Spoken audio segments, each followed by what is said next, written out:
Inilah headline news pukul 8 waktu Indonesia Barat. Pemirsa, sebuah gudang pemusnahan limbah parfum di Subang, Jawa Barat terbakar pada Sabtu sore menyebabkan belasan pekerja mengalami luka bakar.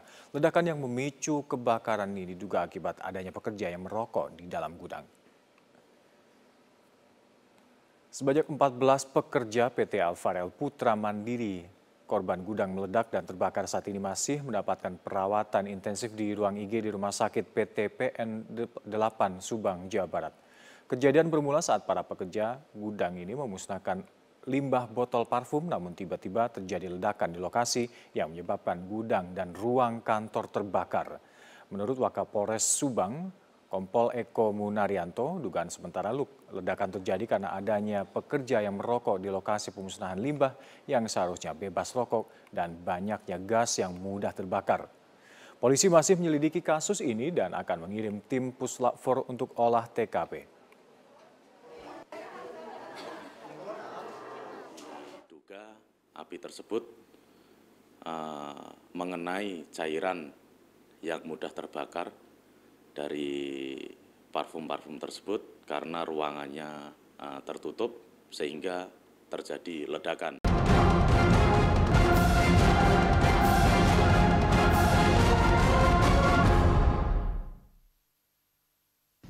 Pemirsa, seorang taruna tingkat 2 di Akademi Kepolisian Semarang, Jawa Tengah meninggal dunia.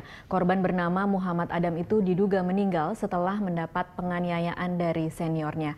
Dugaan sementara korban meninggal setelah mendapat pukulan hingga menderita sejumlah luka luar dan juga luka dalam. Saat dibawa menuju rumah sakit, korban masih dalam keadaan hidup, namun tidak lama berselang korban menghembuskan nafas terakhirnya. Muhammad Adam merupakan taruna asal Jakarta, namun yang bersangkutan saat masuk ke Akpol Semarang berasal dari Ambon.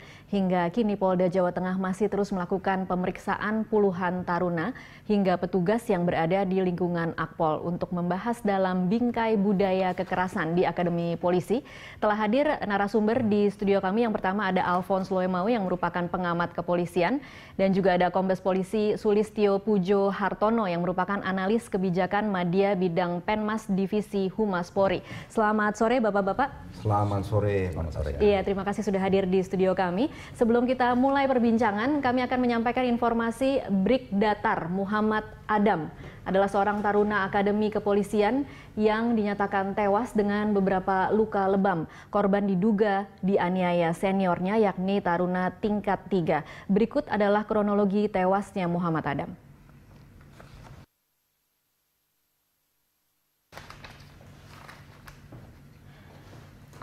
Pada hari Rabu 17 Mei 2017 pukul 21, taruna Akpol tingkat 2 dan tingkat 3 melakukan apel malam.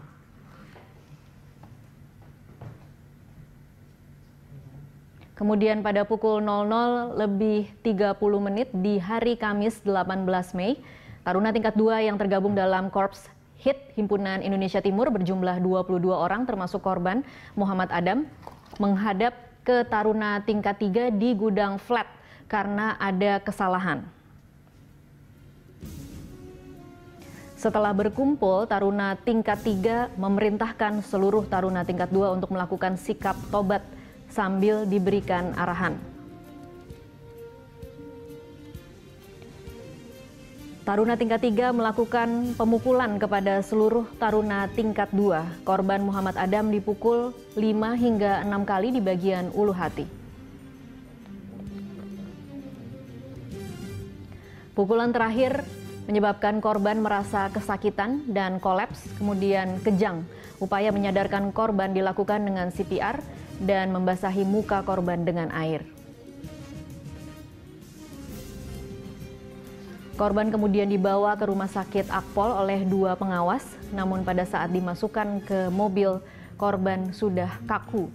Pukul 2:45 Muhammad Adam dinyatakan meninggal dunia.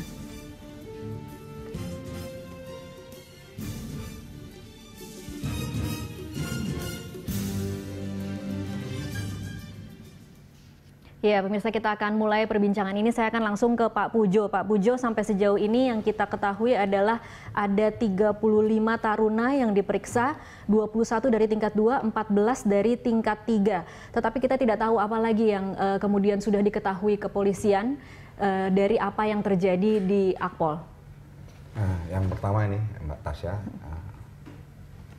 kami atas nama kepolisian dan pimpinan Polri menyampaikan rasa duka cita yang sangat mendalam atas meninggalnya saudara Muhammad Adam, adik kita, baik kepada keluarga, rekan, Andetolan dan sahabat-sahabatnya. Itu yang pertama. Yang kedua, tentu saja ini adalah keprihatinan kita, ya, keprihatinan kita karena masih ada korban kekerasan khususnya di institusi kebanggaan kita, yaitu Akademi Kepolisian. Itu yang pertama kita sampaikan. Oke, apa yang sudah diketahui pihak kepolisian dari hasil penyelidikan sementara, Pak? Jadi begitu kejadian itu kan diperkirakan setelah apel malam, ya, setelah apel malam, kemudian ada taruna dari beberapa kota, ya, dari wilayah Indonesia Timur dikumpulkan oleh seniornya tanpa sepengetahuan, ya, dari kemudian dikumpulkan oleh tingkat 3 dan pada pukul 2.45, ya, itu yang bersangkutan setelah diupayakan dibawa ke rumah sakit, ya, meninggal dunia di rumah sakit Akpol.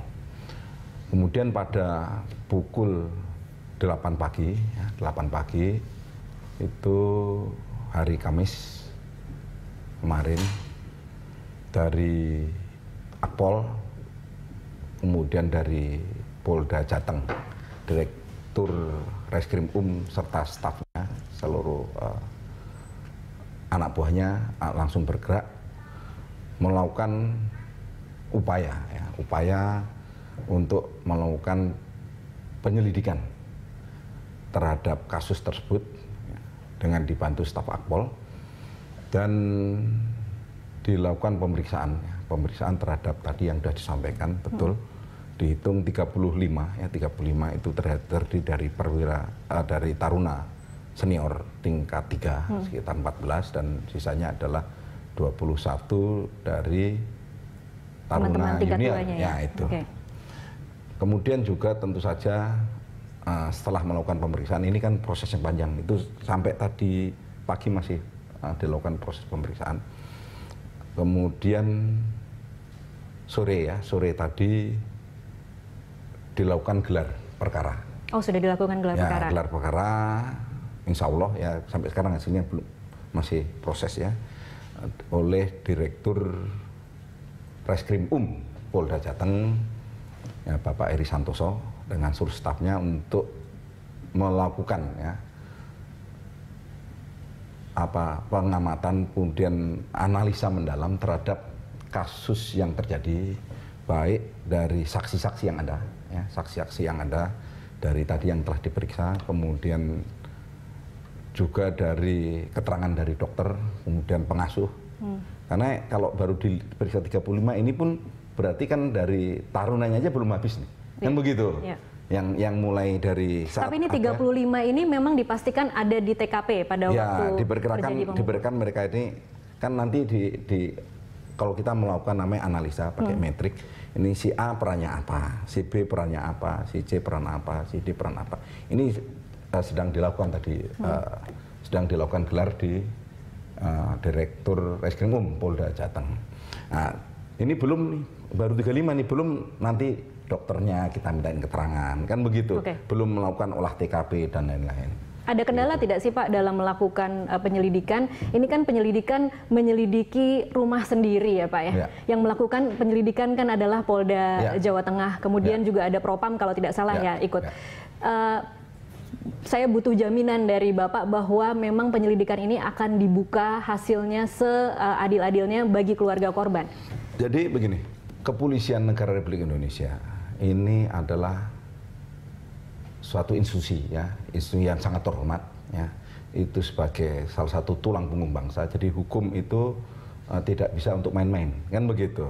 sepertilah disampaikan oleh Bapak Kapolri bahwa ini akan dibuka dengan terbuka, transparan, kemudian akuntabel, kemudian diproses sesuai dengan hukum yang berlaku.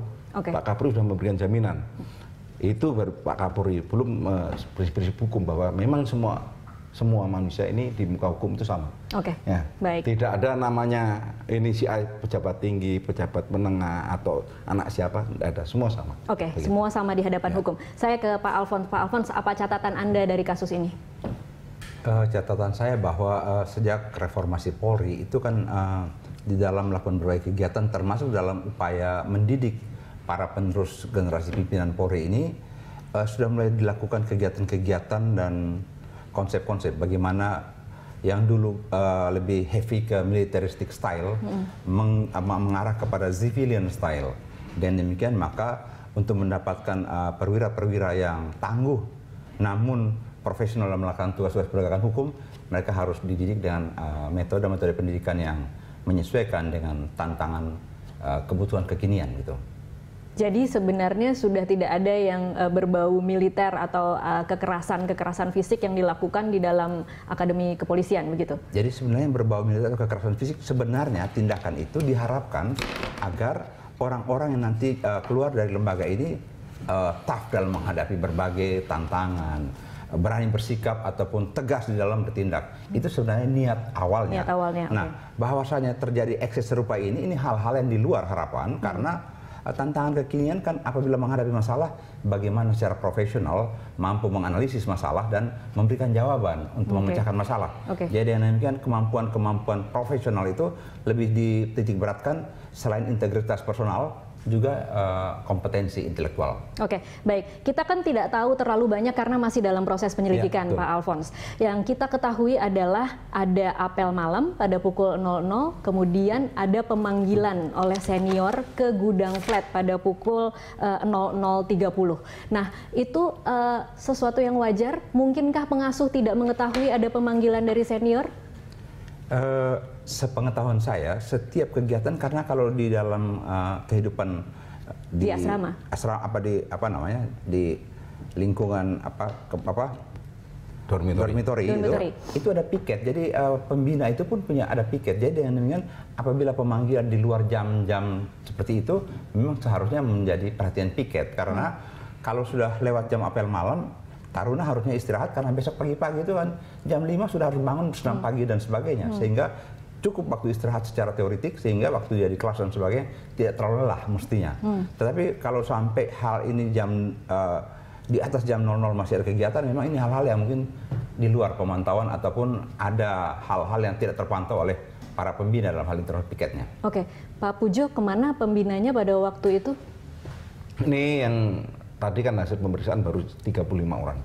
Itu nanti tentu saja ini belum termasuk pengasuh gitu ya? Ini belum termasuk pengasuh.